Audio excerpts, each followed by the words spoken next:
Oh my Lord! Look at this. Look, it's a podcast. It's been a while. It's been too long. What the hell, man?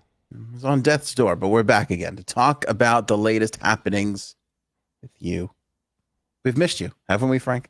We have. It's been too long, and I get a little podcast withdrawal here. Right? A little bit. We have to tell the world what we think about the things. A little bit. A little podcast withdrawal. A little bit. Vanna White Replaced on Wheel of Fortune. How? Why? It's temporary, but it's still a replacement. Then what are we talking about? Next. Elon versus Zuck is apparently set, the fight.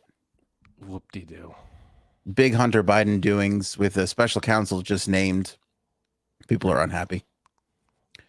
Lizzo lawsuit. There's more going on there. More people coming to the forefront. Doesn't look good for her right now. Does not. Bill Mahr versus Barbie. Dave Portnoy buys Barstool Sports back. Okay. Heidi Klum goes topless in front of her own kids. What? And a happy birthday anniversary to J-Sabs as birthday anniversary month continues for J-Sabs. Didn't we just celebrate her birthday? All month, my friend. I feel like a month ago. Well, I don't know.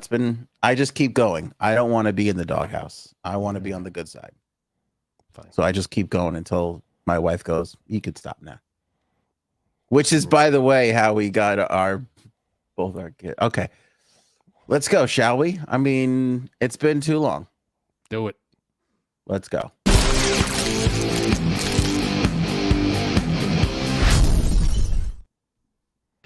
Now, I feel as if you've poo-pooed my Vanna White's been replaced topic to start. I did poo-poo it. But it is important nonetheless because, they film this show and they just do it in like clumps. So they'll film like 24 episodes in like 3 weeks or, 12 days, whatever. I poo-pooed a story about clumps. Go ahead. And Vanna came down with COVID. Late in July, 66. God bless her. So we're in that dangerous territory. We got to make sure she's okay with the COVID. Yep. And instead of just putting the show on hold and waiting a couple days, they replaced her. And this is all in the midst of a contract negotiation, which is why I think it's an important topic to discuss, because it's a signal from the producers to her to be like, hey, look how easy it is for me to get someone. Who would they get? Great question. And they went with somebody who, how could you argue with this? But according to Puck News, they were filming during the annual Teachers Week. And so they went with the Teacher of the Year recipient, Bridget Donald Blue, replaced Vanna White for a week's worth of episodes. Wow. Mm-hmm. Did they fly her to crazy places and to give, hey, we're live here in Sandals Resorts? So that's a great question. Yeah, because usually they do that. They do that stuff. I bet not. No, I think this was just in the studio in Cali. Okay. Yeah. That's good enough. Mm-hmm. I wonder how much you get for doing a week's worth of that. Or if they just say, hey, this would be fun. Why don't you do it for free? I wonder what they do. I'm sure. Well, I think they got to pay her scale, right? Because which is like I don't know what that is. $650 or something like that for a half hour or something. I don't know. Is that what it is? Is that what scale is? Yeah, it's not a lot. It's not a crazy amount. That's a lot. Oh, I mean, for the average person, $600 something for a half an hour. You're right. Are you kidding? That did sound bad. You're right. You jerk. Oh, Anthony's dying. Sorry. But it is her first absence from the show in nearly 30 years. That is a streak. Right? Yeah, I mean, even what's his face took off. Sajak took off and Vanna hosted. I don't know if Trebek ever took time off. I think he as long as he was the host, he was a straight run.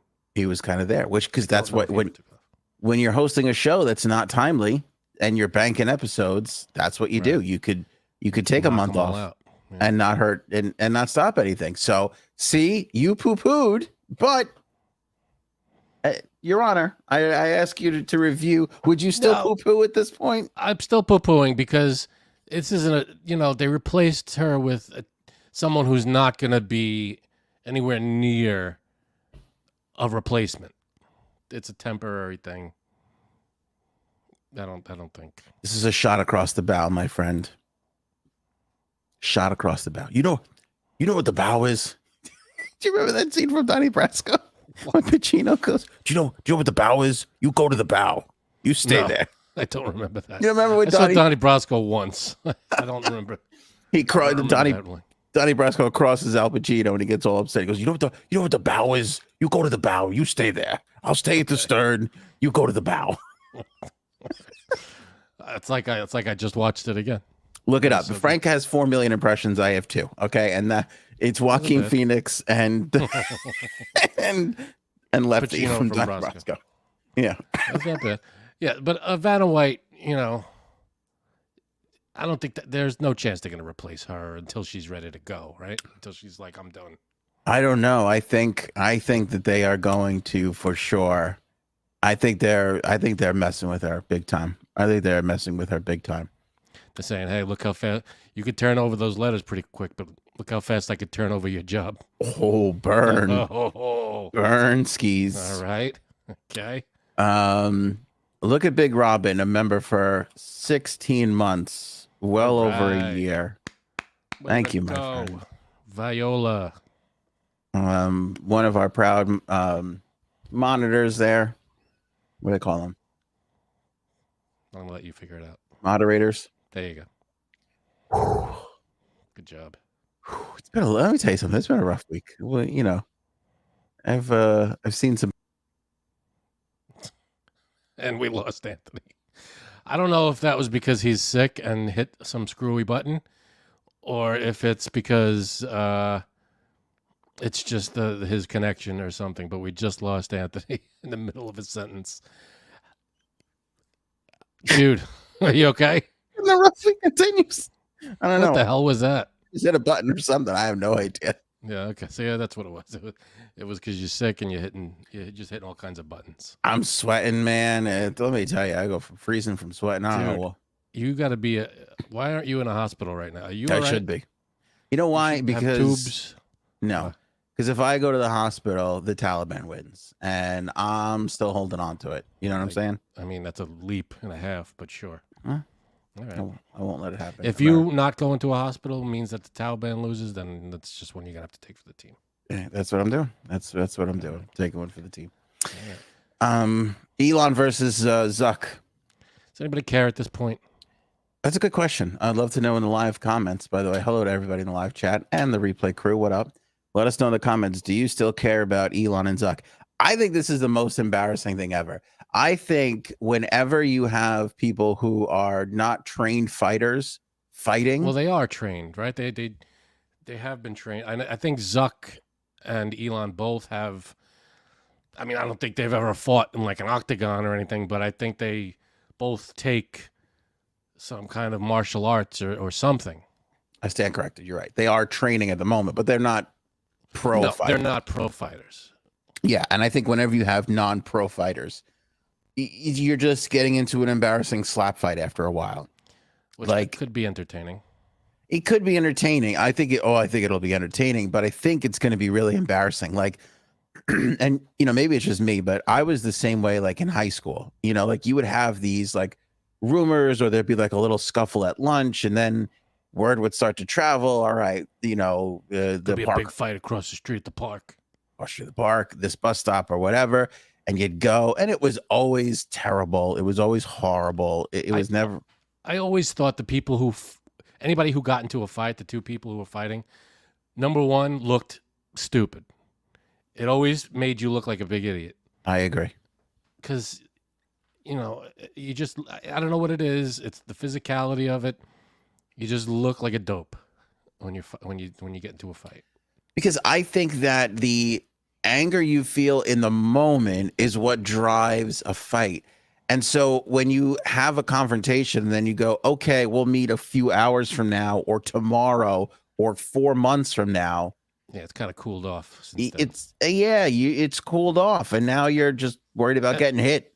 And why are they? I mean, because they're have rival companies. Is that the only reason they are fighting each other, or is there something that I don't know personal between them or something like that? I mean, it's essentially that, and it is legitimately a schoolyard fight because they started just kind of having words, being owners now of rival social media companies, and other people egg them on, and it became this thing of where like they won't back down from it. And if I was a billionaire, I wouldn't give two shits about what my rival says about you won't fight me. Yeah, no, I won't fight you.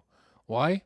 Because I'm worth billions of dollars, and if I go down, tons of people are gonna I'm not that I'm probably too valuable to get hurt. I don't want to fuck up the lives of how many people. Is that something that could happen if, let's say, Elon takes out Zuckerberg? Does that like damage the company in any way? It could. So what are we doing here? I feel like if I worked for Facebook, or is it still Twitter? Is it X? What do we call this stupid? I don't know. It's weird. It's kind of Twitter, but everybody's starting to call it X now. I don't see anybody calling it X. Everybody still says Twitter for some reason. I see that the logo's changed and everything, but everybody still refers to it as Twitter. But if I worked for one of those companies, I'd be like, guys, can you not fuck with my livelihood? I work for pennies. You guys are billionaires. One of you goes down, this could affect the company and we could be laid off. So maybe, act like grown-ups and not be assholes. One of them takes a weird hit and has some long-lasting issue, The stock plummets. Who the fuck, what are we doing here? I mean, if you want to do a thing for charity and it's an exhibition, you're not looking to take each other's head off, okay. But this seems like they're not doing, maybe they are doing it for charity. Is this a charity thing? Well, of course, they can't not do it for charity. Okay. But they're looking to like hurt each other, right? This isn't like an exhibition. Yeah. No, I don't think they're none too pleased with one another. There's animosity there between the two of them. I don't know. This but here's the thing. Childish. Nobody, I'm with you. Nobody is coming out of this looking good. You're going to have somebody look bad and somebody look even worse. That's it. That's the outcome. Somebody who looks like an idiot and somebody who looks like an even bigger idiot that got knocked out. Could this be an outcome, a possible outcome? Somehow this fight forces them to like bury, like this is an overdue tension release, and they bury the hatchet kind of a thing, and now they're like best friends. Right beforehand, you mean? Or no, right after the fight's done. After the fight? They like have respect for each other, and that's usually what happens. Yeah, that's like usually Rocky and Apollo.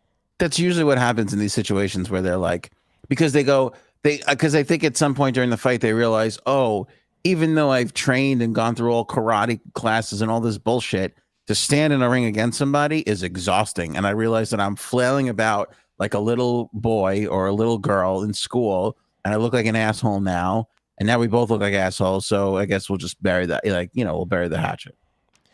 I feel like that's what it's going to come down to. Someone's going to take a shot to the face, and they're going to go down, and it's going to be over, and then they're going to, I got a lot of respect for you, man. You stood toe to toe, and blah, blah, blah. Yeah. And then it's going to be over, and it's not going to be. I feel like it's going to be a predictable ending. Someone's just going to get a cheap shot to the face. Agree.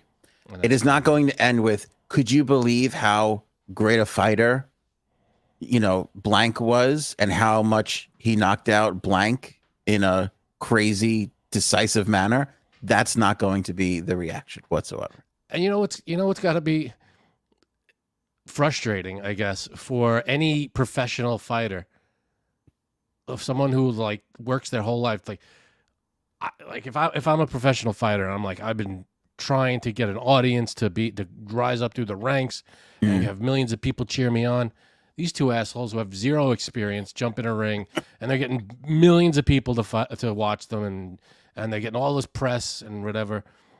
And it's like they just jumped ahead of me. I'm struggling, a fighter trying to make it, and these guys just jump in and go, "See, we could do this. This is nothing." Jump right to the front of the line. Yep. It's another rocket ship they're launching. It's just another achievement that they could put under the belt. 100%. Our friend, we have mutual friends who has somebody who's a fighter, and Yeah. J Sab's brother's sister-in-law's cousin. Doesn't matter. Okay. She's a fighter, and they've talked about her a bunch of times. She's a real fighter. I'll get her name. I don't listen to anybody. She just did the rounds because I think she just did a fight, or she's doing a fight this weekend. I can't remember. So it's J Sab's brother's wife's family? Yes. Okay. Yes. And she's been working her ass off. She's a female, so it's even harder for her. She's been working her ass off for years to build an audience. And she's got one, but it's not like what's going to happen, what's going to come of this whole thing. This is going to be insane. You think there'll be I don't know I forget what they're called. There's the main event, and then there's the smaller fights ahead of the main event. Yeah, like a undercard and a undercards. Main event. Undercard matches. Because what are they going to do? Are they doing this at the Coliseum like they wanted to? So the tweet that, by the way, what happens with tweet if it's not X, Twitter and it becomes X? I X'd today. Did you see my X? Did you see my ex? I haven't seen your ex in years. No, what's she up to? What? No, I mean, I was X'd before. That's stupid. It's still, yeah. I still think it's still Twitter. I think you're right. Twitter, I feel like, is a hair away from being put in the dictionary if it's not there already. I think it is there. And why would you change it if that's it's like it's in everybody's. It's a household name. It's in everybody's brains. But what were we saying? Oh, so the Coliseum, is it going to be at the Coliseum? So he tweets today, and he says Elon tweets, I spoke to the Prime Minister of Italy, and the Minister of Culture. They have agreed on an epic location. Now, everybody assumed it was the Coliseum. He sent that tweet out around 7:30 this morning. We found out since it's not the Coliseum. They should fight inside the top of the Leaning Tower of Pisa, just to make it a little more exciting. One of them might fall out. That is a good call, right? Just tilted, just practicing on a tilted, or on a bridge going over the Venice Canal, like Street Fighter. Nice. All the different locations in Street Fighter. I feel like a Venice Canal was one of them. I think you might have been right about that. It feels right. Italy, I don't. Japan. Boy, you do a good fucking Ultimate Fighter thing. Yeah. Street Fighter was the best. Street Fighter, rather. I'm sorry. Yeah, that is good. That was a great one. Brazil. I loved Street Fighter. I was never down for Mortal Kombat. I feel like, again, this was Beatles. I love Mortal Kombat, too. Yeah, I love Mortal Kombat. I thought Street Fighter was so much better than Mortal Kombat. Street Fighter was great. What I thought was weird is that they had one monster, in the whole thing. They had, everybody else was like a regular person, and then they threw in Blanca at you. Mortal Kombat is just monsters everywhere. Right. There's regular people, but then there's like a lightning guy and a scorpion and a freezing guy, and it's crazy. Street Fighter, regular people for the most part. And one monster for some reason. So pick one though. If you had to go for one, what if I could only play one? Only one. I'd probably go Mortal Kombat. Fatalities. You don't get that in Street Fighter. All right. Agree to disagree. No, I don't think there's an undercard. It would be great if there was, though. It would be great if we had other big famous feuds, coming together on an undercard. Yeah, you get like Coke versus Pepsi or something. Oh, that'd be nice. The CEOs of Coke and Pepsi. I'd like to see Dylan Mulvaney versus Kid Rock, to be honest with you. That'd be more exciting than anything. I'd watch. That'd be a good one. That'd be right. That'd be a good show. Doesn't necessarily have to be a fight. Dylan Mulvaney. They could do like a little shooting, a little shooting competition or something like that. Oh, like a target kind of thing? Yeah, shoot the Bud Light can off the target. A drinking contest. How many buds can you drink? Both. We could just, why are we choosing, Frank? We could just combine both. How much can you drink and still shoot the fucking the can off the target? That is a recipe for fantastic television. In an unbelievable night where Elon and Zuck embarrassed themselves, Kid Rock was also rushed to the hospital. Right? Every rival that's out there right now, we do this we just set it all up on one night. Whatever they're fighting about, we put it out there. We have them, like this, like Kid Rock and Mulvaney. You have Elon and Zuck. Who else is at each other's throats? Well, I was just gonna say I got to put it out to the live chat because I mean, is there another famous rivalry right now that is, I mean, there's companies, right? You always have your, like you said, Coke, Pepsi, McDonald's, Burger King, but right, people but maybe like celebrity feuds. Who is a celebrity feud? Like if they saw each other, they would freak out on each other. I feel like who's the girl that your wife likes there? It's me. Hi, I'm the proud Taylor Swift. Taylor Swift. I feel like a lot of people don't like Taylor Swift. Like, wasn't her and who's a big rivalry with her? Kim Kardashian, I think. Okay. Yeah. I think that's still going, right? Yeah, I don't think they like each other because all the shit that Kanye and Kim did to her. All right. So we get out there and I mean, what could they compete in? What kind of contest would they compete in? Beat My Drum said Trump versus Biden, and Hey, Would You Blow Me said Trump versus reality. That's pretty good. That's good. That made me laugh. Here's the contest for Kardashian Swift. Yeah. At the exact same time, they both do their best social media post, and whoever gets the most, and there's like a counter. Whoever climbs and gets the most likes or views or whatever. I'll tell you what, man, that Taylor Swift can't stop making money. I mean, right? She's just destroying every record. I mean, they're saying she's going to clear $1 billion from this tour, and she's been dishing out. You know the story that she gave $100,000 to like all her staff members? Yeah, wasn't true. It turned out to be $200,000. Man, yeah, $200K. That's just a bonus. She's doling out bonuses to truck drivers and shit. A bonus? When's the last time you got a bonus for anything? Right. That's my point. So my wife made tater tots the other night. I wasn't expecting that. That was kind of a big deal. It's a big bonus. Pretty good. I like that. Yeah. I was like, you got any French fries? She's like, no. Then food came out. Boom. Tater tots on the side. I was like, holy shit. That's a nice treat. I felt better than the fucking Taylor Swift truck drivers, to be totally honest with you. I feel like if I how does a tater tot be? What is a tater tot? It's potato, and then what? Kind of mashed up into a little ball and fried, I guess. Just a ball of potato, but I feel like there's something to it that we're not seeing that makes it tatery toddy like. That cylindrical shape, because you would have to think that the ball would have been easier to do. This is easier to make than whatever it is that little cylinder came out. Yeah, no, I'm not. The shape, I'm not arguing with. I get the shape. They make the shape, fine. It's their own thing. It's a tot shape. Yeah. Whatever that is.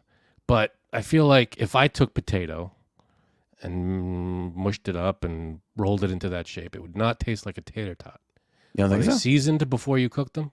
Like in the frozen bag you get in the supermarket, is it? Because like if you get curly fries are seasoned. It makes them have that special taste to them. I don't know. Do you know why tater tots are special? How tater tots are made? Frank thinks there's some kind of magic in the tater tot. Maybe I think Raven's right. It's probably smoked paprika. It's probably smoked paprika. It could be. It could be. That's a hell of a callback, Raven. That is a good call. Well done. It might be, but I don't know what makes a tater tot so tater tottery. It can't just be potatoes in that shape because they taste different than that. They don't. I feel like it would just be a French fry if that were the case. It's different. It's the taste and texture is way different. Completely different. I think it has to do with they're fried. They're like it's like a home fried. They're like, what do you call it when you put it through that little squeezy like a garlic masher there that comes out stringy? I think that's part of it. Oh, the way it's like because it's individual like stringy minced. Thank you, like minced potato put together. So the oil gets all in there, fries it all up. That's what gives it that extra little layer of taste. I dig. We got some good rivalries coming in here, Frankie. Christine Colson says any of the Real Housewives. You could always go to the Housewives, pool. Yep. You could always go there. Yeah, I mean, I don't know any of them. I couldn't name you. Most you wouldn't, but you're gonna get it. There's gonna be one where people are gonna be like, "Oh yeah." They obviously have huge followings. So yeah, I'm not arguing with that. So you can go with that. Jason Aldean versus what's his name? Yeah, wasn't Jason Aldean feuding with somebody? I think Paul's right. Yeah, he's another, dick. Robin, the Winklevoss twins. Okay, the Winklevosses want to probably fight Zuckerberg too. Who do you think has more enemies, Elon or Zuckerberg? All right, I would say Zuckerberg, but no, I'd say in terms of numbers of enemies, probably Elon. My wife just said Elon. I think it's Zuckerberg. I think Elon because Zuck has a handful of big ones. Yeah, like the Winklevosses, but Elon has more smaller ones. Yeah, but just because everybody hates him because he's a dick. he's pissing on the flames with the liberals. Zuckerberg has fucked over more people in the course of his career, I feel. Maybe it would be a true like wrestling moment if Elon tagged in the Winklevosses. Yeah, that would be the epic. Winklevosses run out with like chairs. Yeah, you're That'd right. Be great. If we were writing this WWE style, we'd write the Winklevosses in. You gotta have them in. One of them distracts the ref while the other one hits them with a chair. Classic move. That's the way to do that. That's the way you get views on this thing. You imagine the videos and the hits and the traffic that X and Facebook will get because of that. I know. Vanessa says Bieber's wife versus Selena Gomez. Yeah, I don't think they like each other, right? Do they not? What was her name? Hailey Bieber? Hailey Bieber? Or Haley? What was her name before? That's Baldwin. Seinfeld. She was Baldwin. Oh, Baldwin. That's right. You guys are right. Very good. Yeah, I'd like to see that. That'd be good. That would be good. I'm in. Miranda Lambert versus her fans. I don't get that. Is there a feud there between Miranda Lambert? Isn't she? Oh, she screamed at her fans. She did because they took a selfie. Oh, because they took a selfie. Yeah, she would say we're like right in front of the stage, and she was singing, and they turned around with their back to her and took a selfie, and she like called them out on stage. Got it. I remember that was kind of messed up. Paul says it's the Dixie Chicks versus Aldean. Okay, a lot of country in this. I noticed a lot of country. Yeah, between a lot of heat in the country. Aldean and Dixie Chicks. Well, they're just the Chicks now. They're not the Dixie Chicks anymore. Oh, that's right, just the Chicks, and we all forget about that stuff. Okay, I think that's all the ones we went through. There's no real major. As long as you leave politics out of it, there's no real major celebrity rivalries that I could think of. Not anymore. You know who was the king of them? Who? Your man, Donald Trump. Well, it's because he's a dick. It was Donald Trump versus Rosie. Donald Trump versus Megan. What was her name? Not Megan Fox. The other one. You got me. Megan, who was on Fox. Oh, yeah. Remember she was on NBC? What the hell's her name? Who could even remember? We've just forgotten about all these people. Well, it's Donald Trump versus everybody, but, He was great at stirring up the shit. He was fantastic at it. If we stay away from politics, there's got to be other rivalries out there, but I can't name them. Yeah. All right. So here's the details. Fight's going to be managed by Elon and Mark's foundations, not the UFC, which I think is a mistake. They should have put it in the hands of professionals. Megyn Kelly, thank you. Beat my drum. Good. Oh, this is a good one. See? The View versus Fox and Friends. That's what I'm talking about. Survivor Series style. Remember Survivor Series? It was 4 versus 4. Those matches. Yep. Those were fun as shit when we were kids. I hear you. Speaking of Fox and Friends, my wife and I were out at a restaurant last week. With your neighbors? With the neighbors. Okay. And who was sitting literally one table away from us? Joy Behar. No. Fox and Friends. Oh. Geraldo. No. Damn. I thought it was... What the hell is his name now? Now I'm blanking on his name, but I'll show you. I snuck up. Let me see if I can get him. The fuck is his name? Waters there? No, it would have been. It's the guy Kilmeade. Yes, Kilmeade, because he's sitting a table away. And I wanted to go up to him and go, "You're ruining this guy," but I didn't say anything. Well, you kind of can. He's actually kind of almost a coworker, right? We can't really talk about that though, can we? Coworker. Well. Kind of. Not really. Not really. 20 degrees of separation, but still. Nah, I wouldn't call it co-working. You don't think so? No. You don't think if you got all up in his face, you wouldn't get a call on Monday morning and be like, did you threaten kill me? I wouldn't threaten the guy. Who's the guy? Who's the country guy? He was all in my face at the restaurant the other day. Fuck him. If I lose my job I don't give a shit. Where were you? Because you were close by you, or did you go somewhere else on the island? By I feel me. like by you. Yeah. Huh. That's interesting. Yeah. I wouldn't put him. I mean, if you said like Huntington or like a big town, I could see that. Like he doesn't. Oh, God forbid he should step foot in my town. Is he too good for this town? Get the fuck out of here. No, I'm just saying your town's not huge with like a lot of restaurants where you'd run into somebody of. I was surprised to see a gigantic penis sitting at the table. Was everybody in the place like, oh, there's kill meat, or nobody gave a shit? Nobody gave a shit. Nobody cared. I wouldn't have even noticed him if the people we were with didn't point him out. That's the thing with these political guys. 98% of them, if they lost their gig tomorrow, you would be like, who is that? Nobody would fucking know who they were anymore. Yeah, he's such a dick. It wouldn't even matter. No. All right, so not on UFC, live stream, like Frank said, on X and Meta, or Twitter and Meta. They said that everything in camera frame will be ancient Rome, so nothing modern at all. Spoke to the PM of Italy, Minister of Culture. They agreed on an epic location, which, again, everybody thought was the Colosseum. And they should have done it on the moon. No, that would have been amazing. That would have been in nice. Space. Just have them fight in space. Special guest referee Tom from MySpace. Really, I'm excited about that. Oh, I'm excited about that. That would be really cool if they could do that.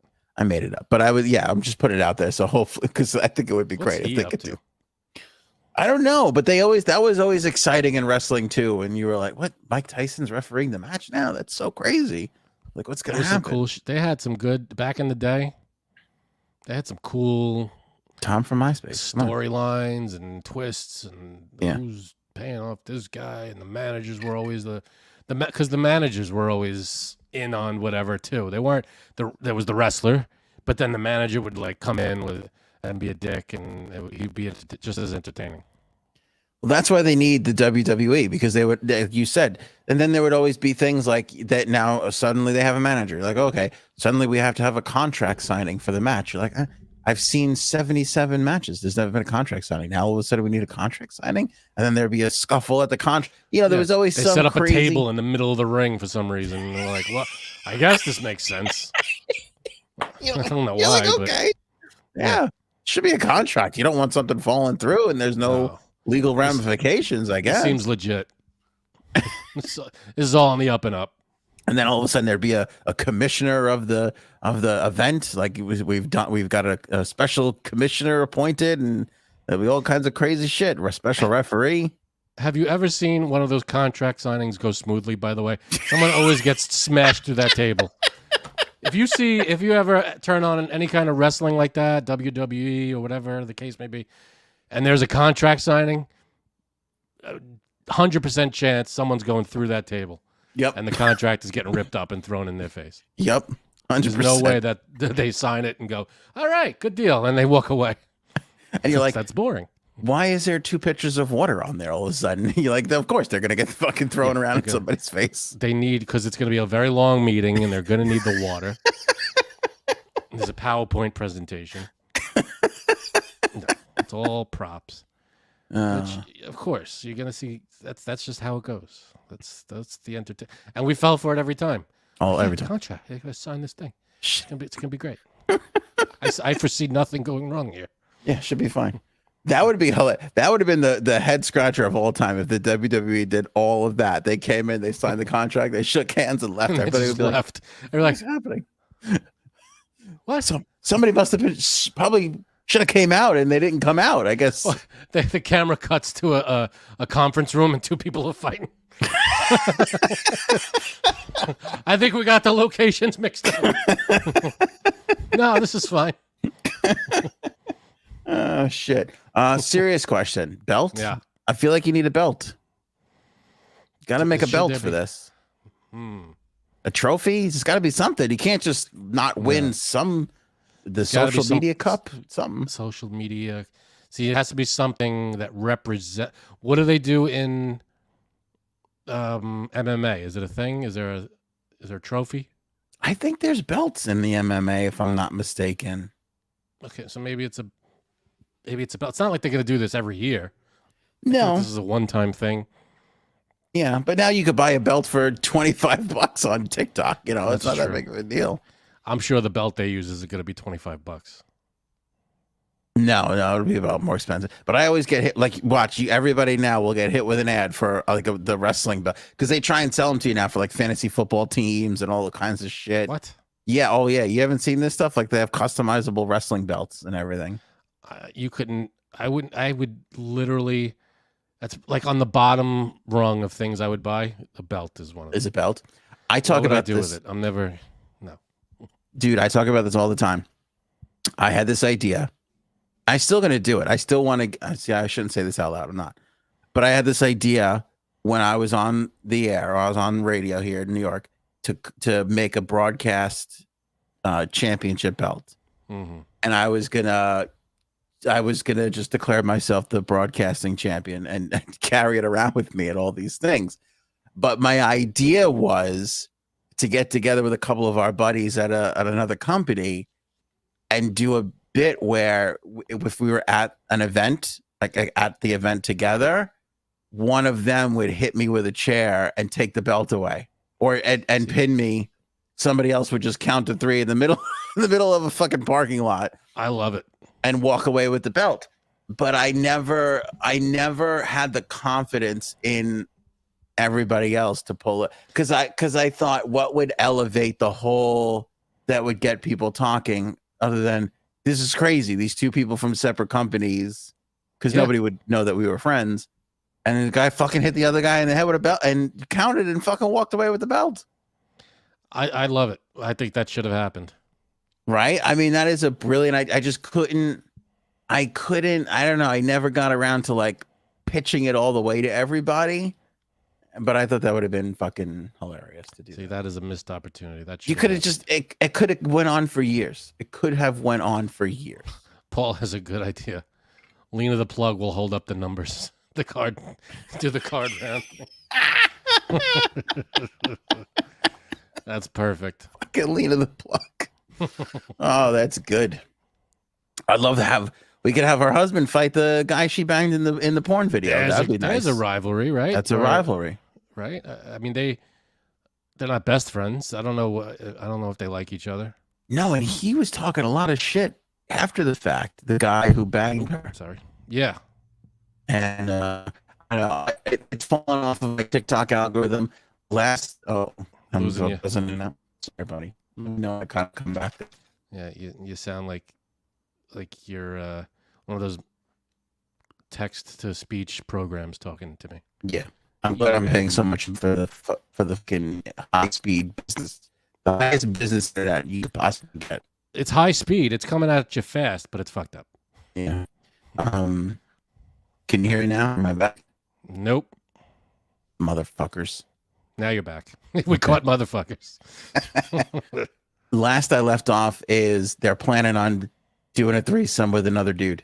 Those two. I tapped out. Now it's a WWE shtick that I've see. Yeah. Now if they were doing it and someone and the guy that the other guy that she banged came in and hit him with a chair while they were doing it. See, that would be something. That would be great. Wouldn't that be a show? That you get clicks like you wouldn't believe. Yeah.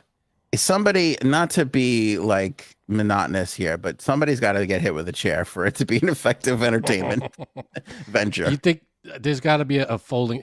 See, I know they're prop chairs, right? They're not metal folding chairs, right? No, like I think in the WWE, like when they're metal. They're real chair. Yeah, yeah. Because I remember when they got hit with chairs, the chair would would bend right in half. Oh, they might have been shittier ones. Yeah.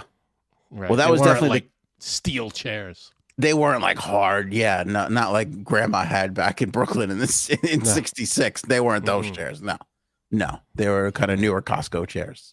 Okay. Yeah, those you Same, could hit. same with the garbage cans. Like there's some of those aluminum garbage cans that will literally fold with nothing, like no kind of. Did you ever those metal garbage cans from like the Oscar the Grouch garbage can from like the 70s? Yeah. Those things are tough, man. Holy Those hurt. cow. Yeah. They're heavy when they're empty.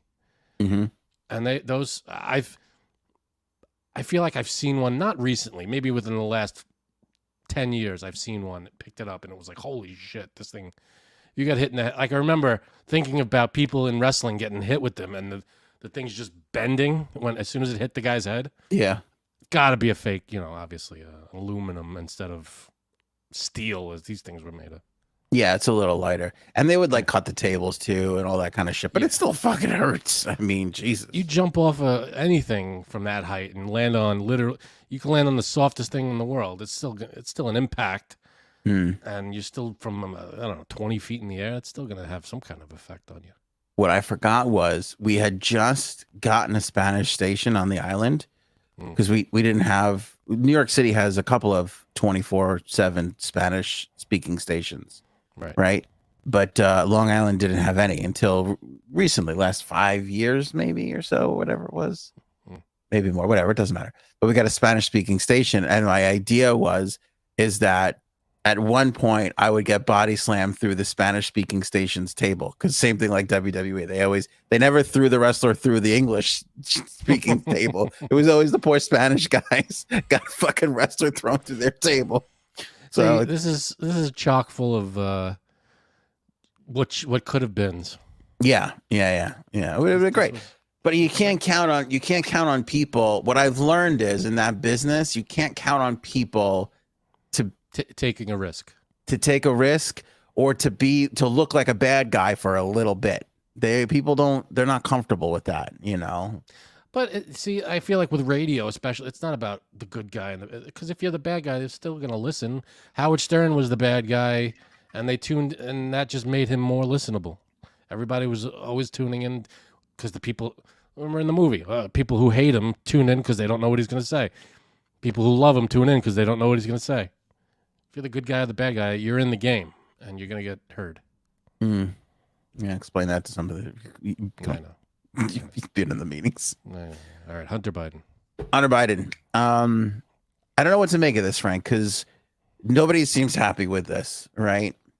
But Merrick Garland today anointed David Weiss as the anointed or appointed. I'm going to say appointed. Good, yeah, because I don't think a ceremony happened, and where he was anointed. Yeah, I don't think that happened. Maybe it did. How the hell do I know? Maybe it did. Who knows? Who knows how the secret government works, Frank? Right. But they're saying that this David Weiss, he's going to be the special counsel now, ahead of the Hunter Biden investigation. Now, David Weiss, I asked you before the show, is David Weiss a Republican? And you said no, he's a Republican. Is he a Republican? No, you said, is he a Democrat? And I said no, he's a Republican. I'm looking at it right now. I definitely said Republican. All right. Yep. So. Yeah, you did. Yeah, I screwed that up. I thought you said Democrat. I don't know why I read Democrat, but he's a Republican. Go ahead. So David Weiss is a Republican. So I would think that the Democrats would be excited to have a Republican kind of hunting this guy down, hunting Hunter down.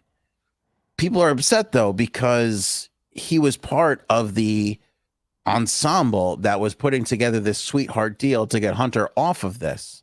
Right. Remember, we talked about his sweetheart deal falling apart, and now it's going to trial. And it was kind of shocking how it all happened. They thought it was kind of a done deal. Then it wasn't. It fell apart in front of the judge. And so people are now claiming that Merrick Garland is using this as a political maneuver so that David Weiss couldn't get called to the stand in the trial, that he would be a witness, because they're saying that this sweetheart deal and everything else is all a big cover up to cover up the Hunter Biden thing. But again, this is just filled with contradictions. The fact that David Weiss went back and forth back in April. David Weiss is like, I have full authority in this investigation to do whatever I want. And then Congress asked to speak with him and he refused to go. And then he was like, then he kind of had like a statement of like, I have to find out more information on what I could do here. it sounded like he thought he had all the power to do whatever he needed, and then he wasn't sure, and he kind of waited. So what's his role now? He's been appointed. No. He was heading the investigation. Now he's a special counsel, which gives him all sorts of new authority. So Merrick Garland is saying that this is a good thing that he can go and investigate, but some people are accusing them of being like, oh, this is like a cover up. This is all part of a big cover up. Main reason being why is one of the big whistleblowers in the tax evasion part of this came out and said they're trying to help Hunter Biden with all of this, because if anybody was looking at the evidence that we knew, and this is why this guy was whistleblowing, they would have fucking had this guy, months ago. Like, why is this taking so long? Which is always a good, legitimate question. Why does I don't know take why. so long? I mean, it's been going on for years. It's been going on for years. I feel like the investigations into all these people, just because it's a big investigation. Trump, they investigate him for how many years, and then they arrest him, and now the trial's not going to be for months. And why does it take so long if they got all the ducks in a row? Same thing with Hunter Biden. It just takes. I guess it just takes that long. We all want it to be over with and finished and done, but apparently this is just how long this stuff takes. I don't know, what dragging it out does for anybody. Well, good point. All right, so two good points here. Let's go with Paul's first. 13 Republican senators wrote a letter last year demanding Weiss lead an investigation. Receipts, people. Here's the other thing is what they're saying now. Because there's a lead investigator, because there's a special counsel now involved, it's only going to drag this out farther. Now, the people on the right are screaming that it's just going to give them more time to cover this up.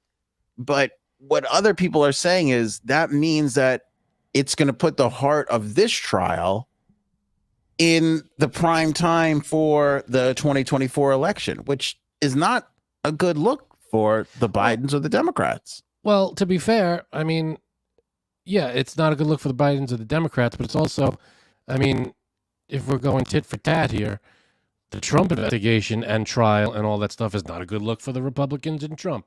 I mean, it's kind of now they're even kind of thing.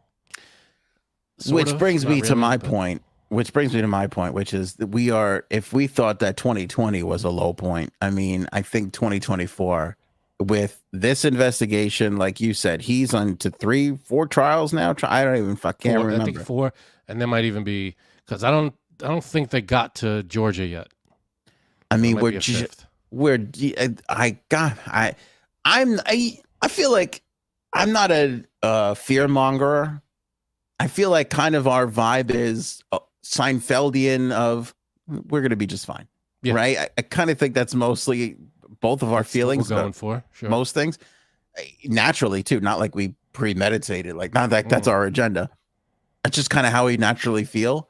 But at the same time, I can't help but think we're heading into the lowest of low points ever, with a major investigation in the president's son, a major investigation into the former president, and these are our two front runners. Like I can't. Here's the thing, in my opinion of it, I don't think, if the Republicans can come up with a different front runner, that would be great. Pick someone who's fucking semi-normal, put a front runner up there. That's what's the word? That's a shining example of the Republican Party and can be actually, not an embarrassment. Then that would be great.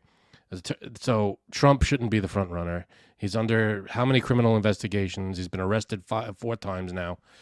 He shouldn't be the front runner, but that's what it is. In terms of the Biden situation, Hunter Biden is the president's son. He's not in the government at all. He's not a government official in any way. He's related to the president. Now, yeah, I know that puts him close to the president, but he's not in any official capacity an arm of the government, So did Hunter Biden do some fucked up shit? Oh, yeah, probably. And he's going to try, it's going to be carried out and shit's going to happen. Let's say the worst happens to him and he gets thrown in jail for a long time. Joe Biden is not under investigation in any of this. He's not a suspect. He's not a criminal. He's not under criminal investigation. He could still be president and run for president without a blemish on his record because this is his son. This is not him. If Don Jr. was under an investigation, same thing. If Don Jr. was arrested and all this stuff is going on and he's being investigated and all this stuff, then Donald Trump Sr. could still have an unblemished, I haven't been arrested, let's put me up as the... But it's different because one was the president and is running for the president. One is the president and is running and does not have these investigations. So it's different because the two people on trial, one of them is in government and plans to be in government again. The other one is related to someone in government. So it's different. I hear what you're saying, and you're not wrong. But at the same time, I think they both... Great. I think they both need to be looked at individually. And if you're looking at... You're getting no argument out of me about what you just said about Donald Trump. If you're looking at the Bidens, the fact that Joe was just popping in to say hello, which has been confirmed on some of these things, it's not just because you didn't catch him in the act doesn't mean. I mean, it's like acting like the mafia is not, they've been investigating Hunter Biden and Joe Biden's involvement for years now, for a couple of years, I think, and they found nothing about connecting Joe Biden. They have an email that Hunter wrote saying the big guy, but other than that, there's really no financial anything connecting Joe Biden to any wrongdoing. It's true, but I think the more this gets investigated, the more we're kind of learning investigate the hell out of some of those initial, exonerations maybe aren't so super clean. That's fine. Yeah, investigate the hell out of it. And if something comes up about President Joe Biden, then he should face the consequences as well. But nothing has yet. So at the very least, we don't have a suspected criminal as our front runner. The Republican Party can't say the same thing. He's been arrested 4 times. It's probably going to be a 5th. Taking politics out of it, the fact that if Hunter Biden, let's agree Hunter Biden was doing some misdealings. Okay. If that's proven and that's where it goes, then that's that. Sure. Let's say it gets proven. Do you think that Joe didn't know anything? I mean, because he's going to claim, that my son was using my name then, and I knew nothing about it. That's what he's going to say. Do you believe that? Probably not, but I don't know. You have to prove it. I wouldn't. Yeah, do I believe it or not? Doesn't matter. You have to prove it. And I mean, if you look, is him jumping on the phone to say hi to a business associate that he knows his son's on the phone with not enough for? I don't know anything about. I don't know what that conversation was. If you give me a transcript of it or a recording of it, then I could listen to it. But I don't know what you're talking about with that. His old business partner testified that he did in fact speak to Joe Biden on a couple of occasions, which Joe said he never spoke to any of Hunter's associates, so that was a lie. But the the business associate did say that it was never anything more than a, hey, how's it going? Glad you guys are working together, and gone. So it wasn't like he was like, hey, how's my money doing? It wasn't that completely obvious, but it could have been, hey, Dad, just say hi to this guy. Hey, how's it going? It could have been. There was no, that's way different than saying anything. He didn't do anything illegal. Saying hi to someone on the phone is not illegal. I know, but it's that old where there's smoke, there's fire. Like, Well, the guy testified. That's all he said. There was nothing to that. He said that, right? That's what you're telling me. He said they never discussed business, but they did say hello. Hello. Okay. You're allowed to say hello to someone. I get that. I know, but we're going to pretend that Joe and Hunter didn't get together and be like, okay, you just come in and say hi, and I'll make sure we get this money. Just come in and say hi? I mean, what the hell is that? I don't know. Whatever that's still not.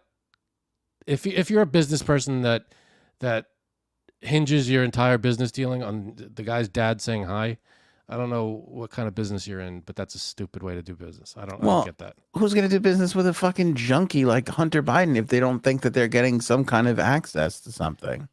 That's okay, fine, but there has nothing's been proven that there's been access granted. right? I mean, it's not like there's no, if they prove it and it's there, then yes, do what you got to do. I think Hunter and Joe Biden should be held accountable 100%. If they prove that, yes, then hold both of them accountable. But they haven't proven that Joe Biden had anything to do with it, except for saying hello on the phone, which is perfectly okay, I think. But I mean, I hate, well, what about this person? What about that person? I hate whataboutism. However, I'm going to jump in that pool for a second. Sure. What about Ivanka and Jared? The ones who, while Trump was president, made $2 billion. Their company made $2 billion, but personally, I think they came out of the presidency, the 4 years, hundreds, I think $600,000 they earned, and that's working for the government. You're not supposed to. I mean, where did that money come from? Yeah, well, I'll say this: at least they were business people and not junkies. Not that I'm defending them, because I can give a shit if they rot in hell too. But I'm just saying, at least or not, whatever it is, if that's.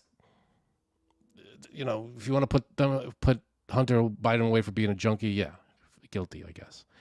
But in terms of who's wheeling and dealing while they're on the government payroll, Ivanka and Jared were on the government payroll. Hunter Biden was never hired was not an employee of the government in any way. Yeah, the one good thing that Joe did, I guess. Ivanka and Jared certainly were, and pulling in some extra money as she was his advisor. She was at the G7 summit. It's not like she had a nothing role, and she comes out richer than she went in. I'm sure that wasn't her salary, $700,000 for 4 years. $125,000 a year, $150,000 a year. I don't know. I'm not sure. All right, you heard what Frank thinks. So what I think, I stand by this is going to be the low. If it wasn't for the sheer hatred in our country for the other side, I think this would have been the lowest turnout of voting. But for the mere fact of everybody's so dug in and they just don't want the other side to win, I think we'll still get a big turnout. But it's just embarrassing. It's embarrassing. Turnout. It's embarrassing that the front runners. I mean, I'm sorry, but I think it was embarrassing 6-7 years ago when they put up a game show host as a fucking that I don't find embarrassing. That's embarrassing. That's number one. Now it's even more embarrassing that you're getting the same game show host who now has been arrested 4 times, and also accused of sexual assault, and found guilty in a what's it called case. Civil case. I think we've elected actors before. We've elected wrestling people. Yeah. Jesse Ventura won an election in this country. With not the president. And with experience. Comedians, right? Al Franken won. We've had kind of. Yeah, but they rose through and they actually studied and became politicians. I mean, it's not like President Trump had zero experience to be president. And I wouldn't vote for, unless they have to be really smart and know what they're talking about. Like Jon Stewart, I could see. He's a comedian, an actor. But if he ran for president, he'd be better than most entertainers 99%. who turn into a politician. He'd be better than most natural politicians. Right, exactly. I could see Jon Stewart taking it all down. But that's... Who wants that life?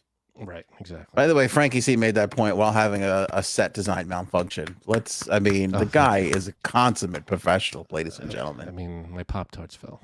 Yeah. Gotta pick up them Pop-Tarts. The Lizzo lawsuit, Frank. Last we left off, there were 3 dancers that filed some horrific accusations against Lizzo. Right. And now their lawyers, the lawyers for the 3, say that 6 more people have contacted them about how they were treated with Lizzo. Now, Lizzo responded, no? Lizzo responded and said that none of it was true and that it's a tough time and did all the jazz. But we went from 3 people to now 9 people accusing her of being mistreated under her employ. I don't know. Mistreated by her or mistreated by, just in general. It was by her specifically, or like just a bad environment kind of thing. I don't know the specifics. We don't know the specifics. Excuse me.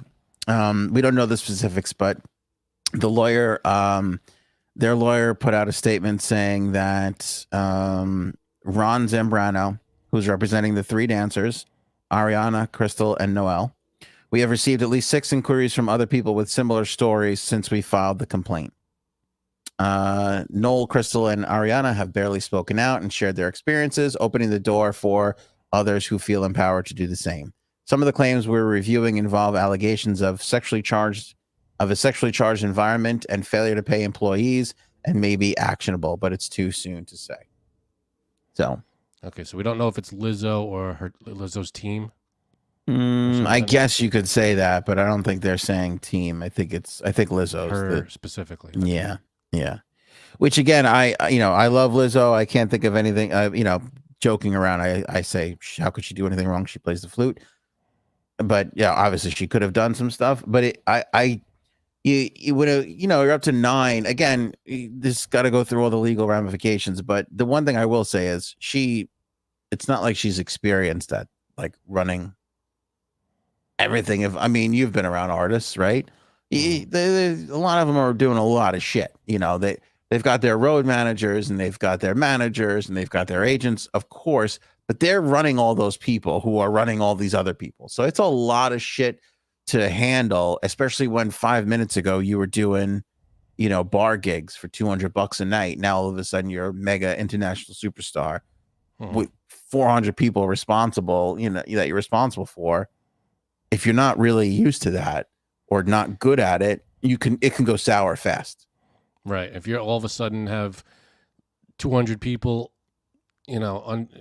working for you out of nowhere, it's good. You got to be able to manage that. But it's a lot. Who says she doesn't? People come up in this business, in the entertainment business, all the time out of nowhere. I think that's how you get, you get discovered, and they handle it fine. I don't think I think it's just a matter of they had some bad experiences with her. I don't know. I hope stuff is so outrageous. I kind of like, ooh, that might be true. I don't know. Banana stuff. I heard something with a banana. I don't know put the banana in the spots on a lady. And the dancers had to do that to them. To who? She took them to some place in Amsterdam where the workers there. The workers put them in their own, and she was like, "Go ahead and eat them bananas." Oh, yeah, that's kind of fucking crazy. Yeah, see, that's not a management issue. That's a fucked up issue. I'm new to this game and don't know how to figure this out issue. I think that's don't do that issue. Well, I say that because I don't think that you just walk into a place in Amsterdam completely sober and go, "This is an idea." I think you're fucking strung out and you're doing some drugs and you're high off your ass when you're like, "Oh, I got an idea." Yeah, that sounds like Amsterdam. That's what I mean about the inexperienced part. Hey, maybe she's not. I don't think. I think you're not giving enough credit to your inexperience.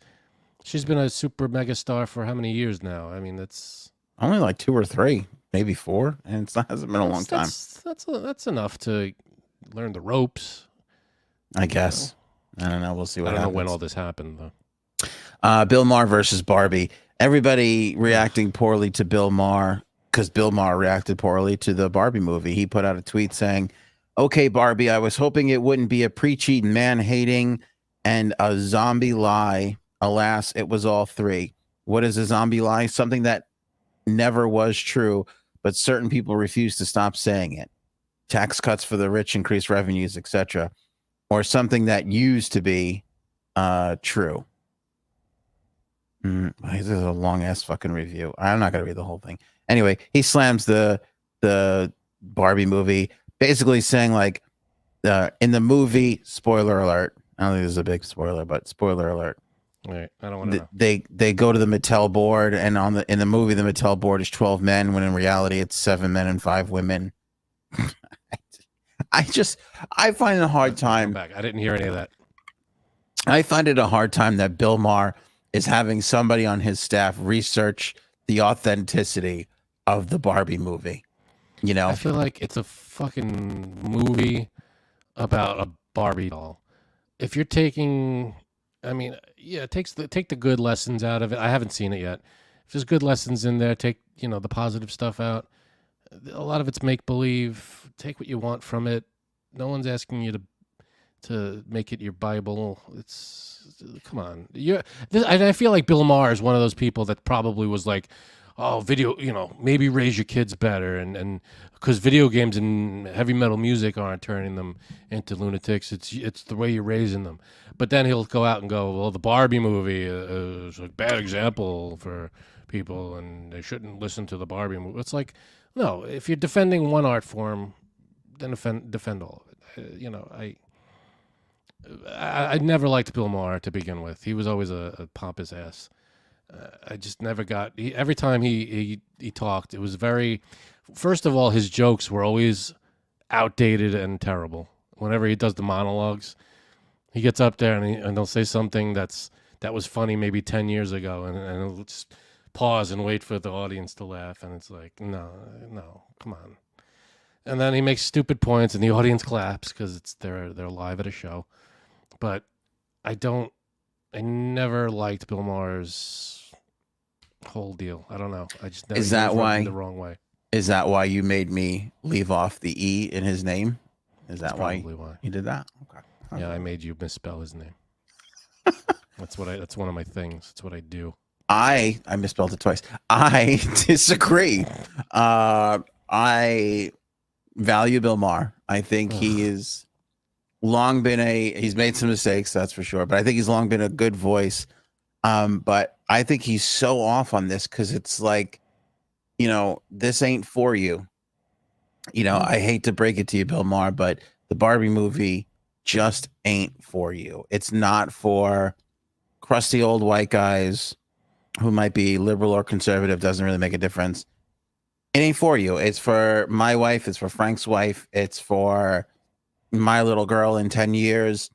It's for my mom. It's for. Can you imagine him going to I'm sorry to interrupt, but can you imagine him going to like a My Little Pony movie or like a Pokemon movie and going, well, I didn't agree with with this Pokemon story because it bashed men because there were bad guys in it and they were all men, the bad guys. I don't know any Pokemon things, but like I feel like he's bashing a movie. It's Barbie. It's not Barbie. It's not fucking Schindler's List. This is Barbie. What the fuck? Why? I mean, just watch the movie, thumbs up, thumbs down, and move the fuck on. Who cares? You're right. I've had take good lessons out of it. Wonderful. I've had some people like that were like, oh, I didn't like this, I didn't like that, and then but I cried at the end. I'm like, well, then it touched you, it reached you. That's the point. It's supposed to move you in some way. People are afraid, I feel like, just to kind of like let things in this day and age. I don't know what it is. I just feel like, from what I understand, it's a real, like, it's a weird, bizarre little premise, but fine. It's touching people in a major way, and I think that's great. It was made for the women who have grown up on Barbie. And look, if you're a guy who grew up on Barbie, good for you. I'm sure it was made for you too. Wonderful, yeah. Listen, you know what? If I don't know much about Barbie from other than like a commercial or two that you see. You get the dream house and the car and all that stuff. But I'm sure there's a lesson for guys in there too. It's probably a lesson for humanity. There's probably generalized lessons in there. Who cares? Even if there wasn't a lesson for guys, it's a movie. If it wasn't made for me, great. My wife, my sister, my mother could have a movie all to themselves. That means nothing to me. I would be happy for them. Great.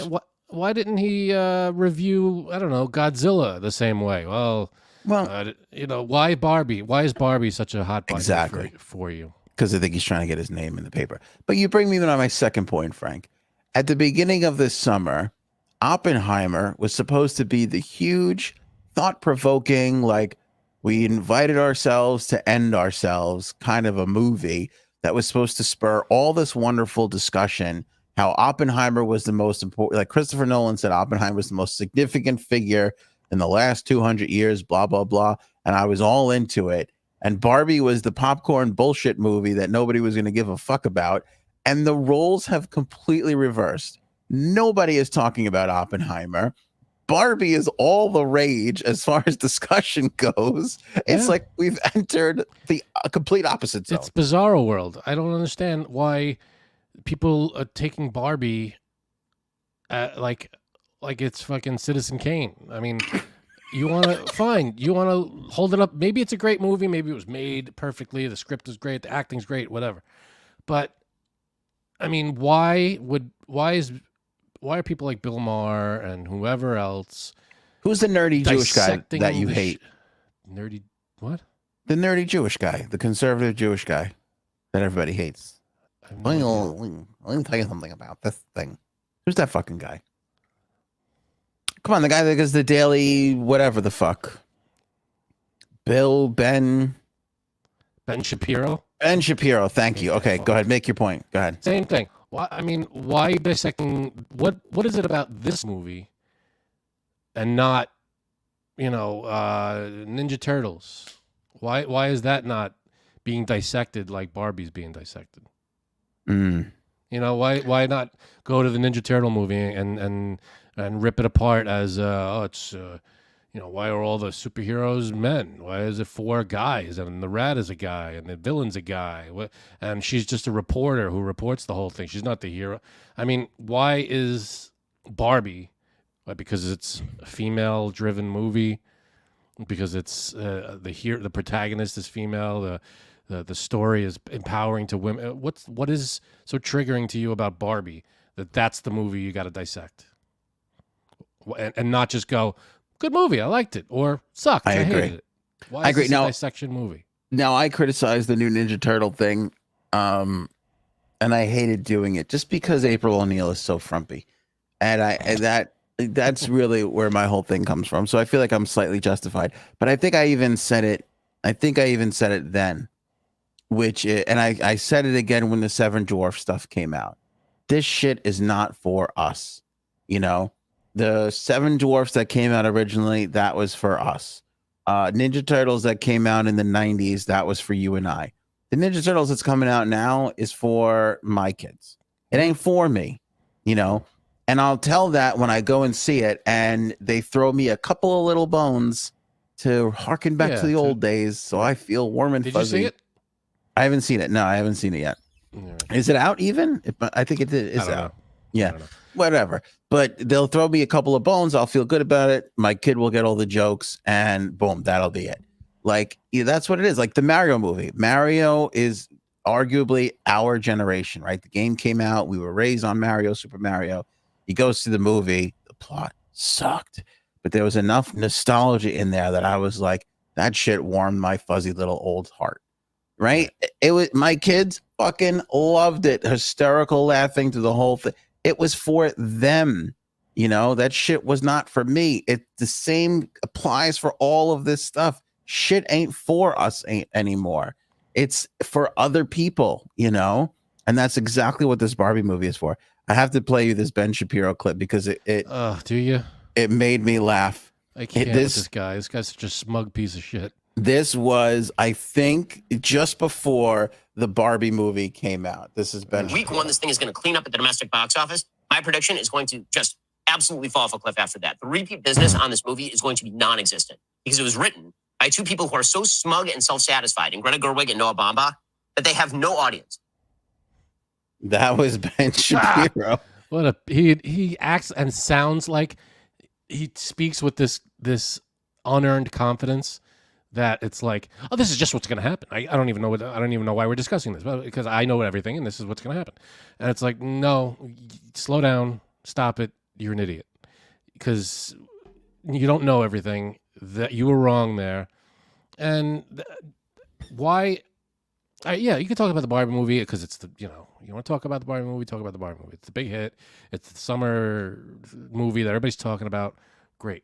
But when you dissect it like it's, you have all these deep, crazy conspiracy, well, this right wing, left wing, this wing, that. It's just fucking movie about dolls, dude. Move on. Grow the fuck up and get over it. You're right. Up. You're right.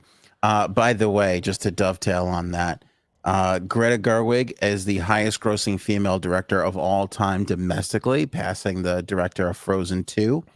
The latest numbers, this is going into this weekend, so this is not even counting this upcoming weekend.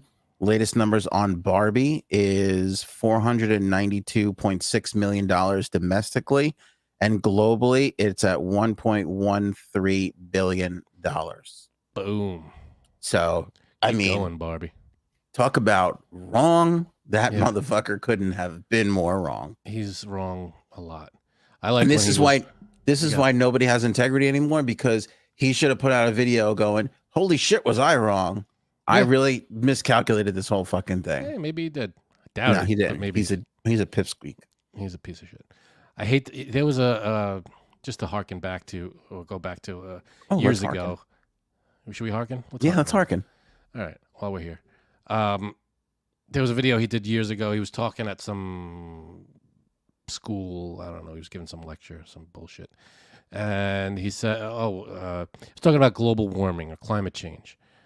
And he's like, oh, well, all the cities on the coast are going to flood. And what's going to happen? Yeah, you just move. You sell your house and move. So you sell your house, the one that's underwater. To who? Right. To fucking Aquaman? Aquaman and his friends. Who are you gonna? He's such an idiot. He doesn't. That's a clip. That's on. You could search that on YouTube. It's like one of the most famous things with him. What a dick. Yeah. Your city floods. Your town floods. You just sell your house and move. Oh, all right. Good idea. Good advice. I never like to shit on people like this because we say a lot of stuff too. You say enough stuff, you're gonna be wrong about a bunch of things. But absolutely. But this guy, he's so certain about everything. It's kind of like when you're wrong, you got to fucking just face the. You got to face the music. And he's so anti. He's anti. I don't know if he's anti-LG, the gay community, but he's anti-trans. I know that. He likes to argue. I say is right, and it's like, go fuck yourself. Dave Portnoy and Barstool Sports. So Barstool Sports, most people know, a lot of podcasts, blogs, sports gambling, all this kinds of stuff. They were bought by this gambling company, Penn International, a couple of years ago. And it took them like 3 years for Penn to buy the whole thing. And I think they bought it for $500 million or something like that. Which is pretty impressive considering this guy started this as a newspaper in his mom's basement 20-something years ago. And he grew it to this huge thing in mom's basements. This untapped. Should we look into I feel like mom's basements. That's where a lot of things start. Yeah. Or garages. Garages. Yeah. Where would we be without basements and garages? Nobody ever starts their business in the attic or a living room. I started my internet company in the shower. It's always the basement or the garage. Yeah, sweaty hot space that nobody wants. That's what it is. Right. Anyway, the guy he sold the business first to the Chernin Group for I think 20 million or something, 25 million, and then he eventually sells the whole thing to Penn for $500 million. So Disney's in trouble now, and Disney's looking for partners for ESPN and all their different outlets. So somehow, and we still don't know how, but ESPN hooks up with Penn, and they want to put together a deal where Penn becomes the gambling arm of ESPN. Meaning, when you're watching the game on ESPN, they go, go download the ESPN Bet app, and Penn is the one that runs that. They can't do that with Barstool Sports because they're actually technically competitors, right? And Barstool has a long history of shitting on ESPN and doing all that stuff. So Penn is now in a situation where they've done well by acquiring Barstool Sports, but they have a chance to be with ESPN, which is, I mean, their footprint is undoubtedly bigger. Mm-hmm. So they take this company that they just spent $500 million purchasing and give it back to Dave Portnoy for the sum total of $1. He bought back the company for $1 because they had to get rid of it in a hurry in order to make this ESPN deal. Now, the caveat to this contract is if Dave Portnoy sells Barstool Sports, they get 50% of whatever he sells it for. So if he turns around and flips it for $750 million 5 years from now, another big company, they get half of that money. So that's kind of a good deal. First thing, We're losing you again. oh, my comment pie. I'm sorry. You sound like you're in a blender. It's because I'm talking about big media. There you go. You're back. Yeah, big media is trying to keep me quiet. That's probably what it is. If he goes and sells this company for $750 million, he's got to give Penn Sports half. Right. So what if he never sells it? The first thing he says when he tells everybody he bought the company back is, I am never going to sell this company. He goes, I'll give it to my employees and their kids first. I don't give a shit. He's like, and that's it. The guy made hundreds of millions of dollars selling this company and literally found himself in a position to buy it back for $1. Yeah, that never happens or rarely happens. I mean, I don't think I've ever seen a deal this. I mean, you've heard of companies that they sell and then the parent company just ruins it completely, kills the value, and then the founder pays 10% and buys it back and then rescues it back. There's tons of like food companies, beer companies. Big media is attacking you. Big media. God damn it. It happens. A lot of companies sell back to their founders, but never for this much, never for $1. No, that's insane. Because they just had to get rid of it. I wonder if that dollar ever exchanged, like if they just go here. Like, is there like an exchange of that dollar, or is you think they ask for the $1? They probably ask for, or they have to. I'll give you a cent every year, or 10 cents a year every year for 10 years until I pay it off. That would be something, right? With yeah, it's crazy. I mean, I've never seen anything like it. This guy made hundreds of millions of dollars, and then they were like, "All right, you can have it back." Yeah, because they got to, they had to unload it. That's it. And the guy's like, "Yeah, I'll take it." Why wouldn't they sell it to anyone else for more? I think the reason why that's what I say. I have the same question. The only answer I can come up with is they have to put this deal together so quickly. Because that's what you'd want to do. You'd want to do that. But if you think about it, anybody could have bought this company. Penn was the only company that did buy it. So now you got to find another buyer. Who was second in line? Like I'm sure if Penn knew who else was vying for Barstool, they would go to them and go, "Hey, I know you wanted to buy this place in the past. It's up for grabs now. Discounted rate, not $1, but a few mil." Yeah, what do you do? I don't know. Because the other thing too is the amount of money that they're going to make off the ESPN deal. It's almost like it's not worth it to drag our feet for a year. Because even when you're selling a company that size, you're talking about a year and a half. Right. If you found a buyer tomorrow, you're talking about a year and a half by the time you get everything signed and done. Yeah, they have lawyers and shit and contracts and whatever. This way, they're like, "Here you go." How could ESPN force that kind of timeline? I guess they can. I don't know how it works. Well, they can because there's DraftKings and they could have gone elsewhere to get that. The advantage that Penn has is Penn owns a bunch of casinos around the country. Yeah. So what makes them a little bit better than the FanDuels and even like Caesars, right? Because Caesars has like an app. Yeah.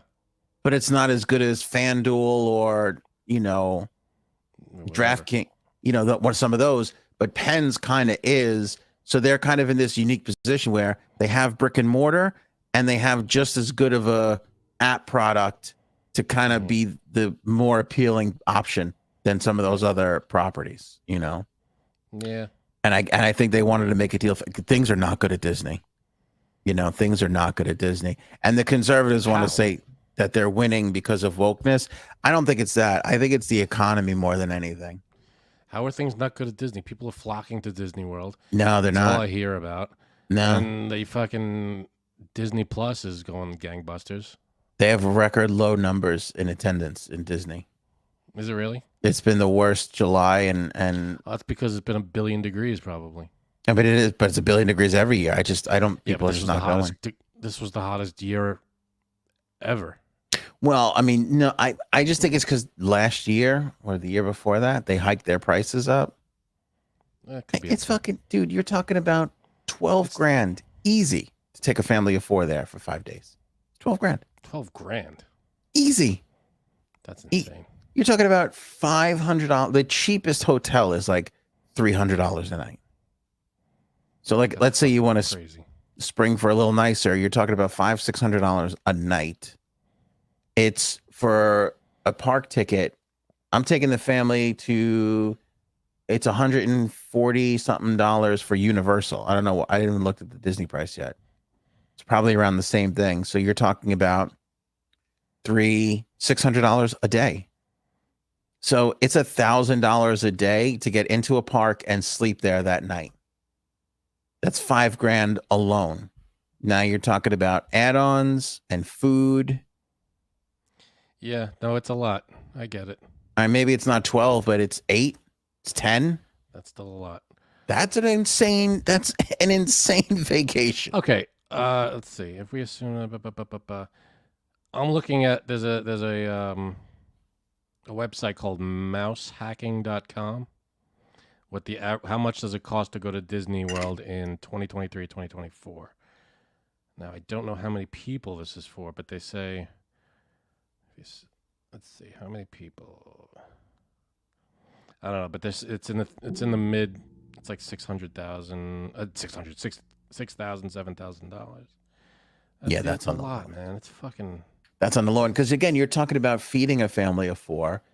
Family of 4 costs. Here we go. Baseline Disney World vacation for a family of 4, 2 adults, and a couple of kids. $6,320. That's the average cost. Because realistically, let's talk includes about flights, transportation, 5-night stay, 5-day ticket with the park, Genie Plus, Magic Kingdom, Hollywood Studios, quick service meals, snacks, 2 table service, with all the an average trip. I'm saying that's low, almost $7 grand, 6.5 grand, which is still high, which is That's still a lot. for a vacation. It is a lot. I'd That's a rather lot. go on a cruise. Because you could do a cruise with a family of 4 for what? 3 grand, 3,500, maybe 4. Something like that. And all the meals are included. That's all your meal. Yeah, and you're done, right? All your meals, That's it. Throw it all in. a couple of excursions. And that's a couple $100. That's not. Yeah. Like you said, I didn't think you're talking about Genie Plus. You're talking about meals. What's an average meal? $20 a person. So that's $80 to $100 per meal, $300 per day, plus snacks and drinks, and the souvenir cup, and the fucking bibbity boppity boutique, and all the bullshit. They all want the toys, and I mean, Yep. it's fucking crazy. Yeah. It's- No, it's a lot. It's crazy. You're paying for the airport transportation now, where you never used to. I think we're just waiting now. I think people are just that bubble's gonna burst, and we'll wait till next year. If we have to. I know. All right. There is this crazy rumor that I was going to buy Disney. I don't think it's going to happen, but Oh boy. I don't think Disney ever sells itself. But I do think Disney's going to. Bob Iger's got a big little task in front of him. Last topic of the night. Out of Florida. Yeah, last topic of the night, Frank. Heidi Klum is on vacation, walking around topless, which I'm never going to argue with. But her kids are there. Just walking around, on a beach, topless with her kids walking next to her? Yeah, that's a little weird. It's weird. It's I weird. find that to be a little on the stranger side. Yeah, that's kind of. Yeah, that's not good. Right? I mean, she's with her husband. They're in Capri. All right, I get it. It's romantic. Shit. Fine. Yeah. She's 50. She looks like $1 trillion. She looks amazing. But she's got like preteen kids. Yeah, no, you don't whip them out in front of your kids. That's a little weird. Yeah. That's mean, strange. Some might say super, they had a 19-year-old, 17, 16. Yeah, I mean, that's. No kid is like, yeah, Ma, go ahead. Yeah, sure, Ma. Yeah, take it out. Yeah, I That's weird. It's a little strange. Yeah, no good. I wonder what J Sabs have to say about that. Unfortunately, J Sabs. His birthday anniversary. I honestly feel like we just celebrated J Sab's birthday like for a month. Well, it was the beginning of August. I think it was only last week. Was that last? Am I thinking of last year? Or I feel like maybe I'm thinking of last year. Last year was a month. Yeah, it was a month or maybe more. Yeah, and she's out for her anniversary vineyard and then dinner. Yeah. That's romantic. You think she's walking around topless with her kids around? She pulling a Klum? Is she doing it now? No. I'm trying to think, would she do it? That's the thing. You would think so, since she likes to pee in public, but I feel like she's got weird rules, and I think this might be one of them where like she wouldn't walk around with her hoodies out in front of her kids. Yeah, I don't know if that's such a weird rule. It's a good rule. Yeah. I don't know. I wouldn't want my mom walking around with her hoodies out. I would be embarrassed. No hoodies, no blowfish. Keep it all under wraps. Do you want to talk about you hung out with Hootie the other day? I was hanging with Hootie. That was pretty cool. Played a show here on Long Island.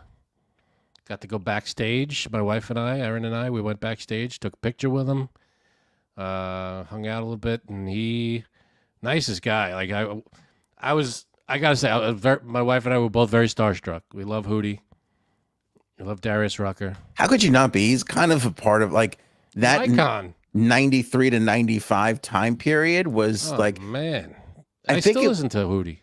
Yeah, still to this day, right? But I think it was like in that we're getting out of Nirvana. Like, all right, Nirvana was hit a little heavy, and Kurt's dead, and they were kind of like this fun kind of alternative. Like they were in it with Nirvana, and then they were kind of still around afterwards.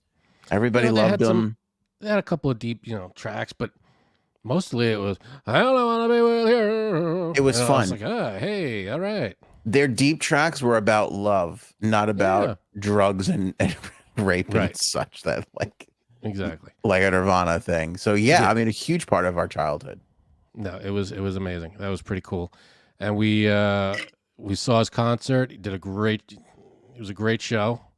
Because he's a big country star now. Does he do some of the old Hootie and the Blowfish hits? He does. He does the old stuff. Yeah, that's big. Yeah, closes with them or just sprinkles them in? He sprinkled a few in. Closes with them. He actually threw in a couple of songs that you wouldn't think you would hear from Hootie. He threw in Poison. That girl is poison. Get out of here. He sang that one. He sang Waterfalls by TLC. Wow. It was weird, but it was so cool. We were like, wow. Oh, so he's got like a fun little vibe going there then. Yeah. I mean, I think that was the only, maybe he did one other cover, but the rest was his stuff. And it was a crazy night. It was awesome. Darius Rucker seems pretty cool. He's been on the Dan Patrick Show. Robin, great comment. I have seen him on the Dan Patrick Show. They go back a long. Dan Patrick was in one of his original music videos, I think, for Hold My Hand, I think. Oh, Hold My Hand. It's a good song, too. It's a great song. They have an old relationship. They go way back. Very funny dude. That's right. He was really good on that. I'll tell you what, that Let Her Cry. Oh, my God. That still he did that one. Tears my little heartstrings. Did he do that? He did. It was good. It was very good. I might have warded up a little bit if I saw that live. It's a rough one. It's good. Yeah. Oh, the crowd, man. We were all, I'm standing, Erin and I were standing 20 feet from the stage, and we were like, let her cry. It was so cool. That's awesome. Yeah, it was a good show. How long does he play for? Like over an hour? Yeah, he went for a while. You might not be surprised at this, but we left a little early. No. Little confession: we beat the people from I would criticize you, but rush. it's a rush to get. It's tough getting out of there. Plus, we were kind of there like all day. Early, we were there all day. So yeah, we left a little early before the encores and everything. I'd say he probably went a good hour and a half, and it was pretty much nonstop. And he went. There was a song he was trying to play. I don't even remember which song it was, but he was trying to play it, and then his headset went out. His earpiece went out, and he's like, he stopped everybody and went, "Can you guys to the audience. He goes, "You guys can hear me? Can you guys hear me? You can't hear me, right?" And we were like, "Yeah, we hear you. We hear you. Everything was fine." He goes, "I can't hear anything. I don't know what's going on." He had to stop the song twice. And he goes, "You know what? God's telling me not to play this song, so we're gonna move on." So he moved on to the next song, and he kept going. Oh, that's funny. But it was good. It was a really good show.